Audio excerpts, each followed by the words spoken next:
আসসালামু আলাইকুম এভরিওয়ান। আজকে আমি রান্না করব কচু শাক আর শুটকি ভর্তা।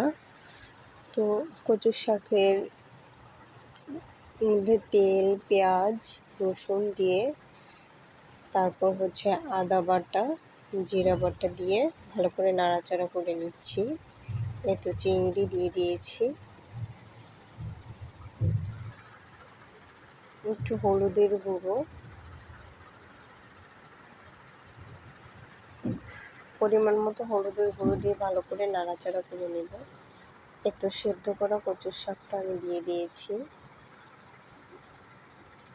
কচু শাকের সাথে আমি চিংড়িও দিয়েছি। ভালো করে নাড়াচাড়া করে নেব যেন মশলাটা ভালো করে যায়। ওদিক দিয়ে আমি শুটকিটা ভালো করে ভেজে নিচ্ছি। পেঁয়াজ, রসুন আর সাথে কাঁচামরিচ, সামান্য তেল দিয়েছিলাম। ভালো করে নাড়াচাড়া করে নেব এখন।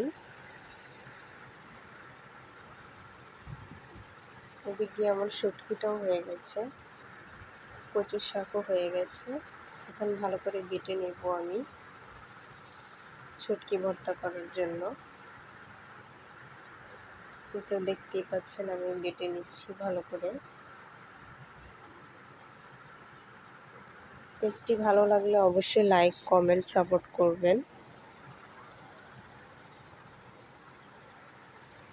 আমার শুটকি ভর্তা হয়ে গেছে।